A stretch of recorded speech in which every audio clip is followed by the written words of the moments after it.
Hi guys, ഇന്നെനിക്ക് shift ഉണ്ടായിരുന്നു. എങ്ങനെയെങ്കിലും അത് കഴിഞ്ഞ് വീട്ടിൽ വന്നാൽ മതി എന്ന് വിചാരിച്ച് വന്ന് കയറിയപ്പോഴാണ് അദ്ദേഹത്തിൻ്റെ ബർത്ത്ഡേ ആണല്ലോ എന്ന് ഓർത്തത്. പിന്നെ ഞങ്ങൾ നേരം വൈകി എന്ന് വിചാരിച്ച് അവനെ വിഷ് ചെയ്യാൻ വേണ്ടി ഓടിപ്പോകുന്ന ഞങ്ങളെയാണ് ഈ കാണുന്നത്. പക്ഷെ അവിടെ ചെന്നും മനസ്സിലായി നമ്മൾ നേരം വൈകിട്ടൊന്നുമില്ല, ഒരുക്കം നടക്കണേ ഉള്ളൂ എന്ന്. പാവ ഇവനും ഒന്ന് ഷിഫ്റ്റ് ഉണ്ടായിരുന്നു എൻ്റെ കൂടെ. അത് കഴിഞ്ഞ് വന്ന് കിടന്നുറങ്ങുന്നവനെ എഴുന്നേപ്പിച്ച് ശല്യം ചെയ്ത് എഴുന്നേപ്പിച്ച് കേക്ക് കട്ടിപ്പിച്ചു. ഇതൊക്കെയല്ലേ ഒരു സന്തോഷം. വൈകുന്നേരം ബർത്ത്ഡേക്കാരനെയും കൊണ്ട് തന്നെ ഷോപ്പിങ്ങിന് പോയി. പിന്നെ അങ്ങോട്ട് പാർട്ടിക്ക് ആൾക്കാർ വരുന്നവരെ ഒരു കാത്തിരിപ്പായിരുന്നു.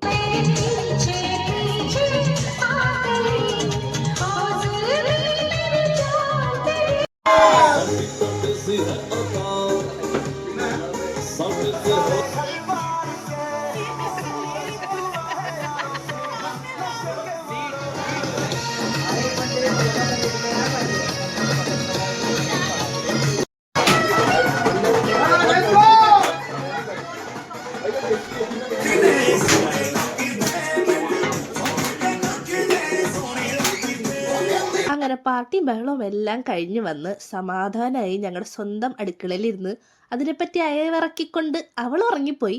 ഇനി ഇവിടെ എഴുന്നേറ്റ് പോയി കിടന്ന് ഉറങ്ങണം. അപ്പം ഇതൊക്കെയായിരുന്നു ഇന്നത്തെ പരിപാടി. അപ്പോൾ ബൈ.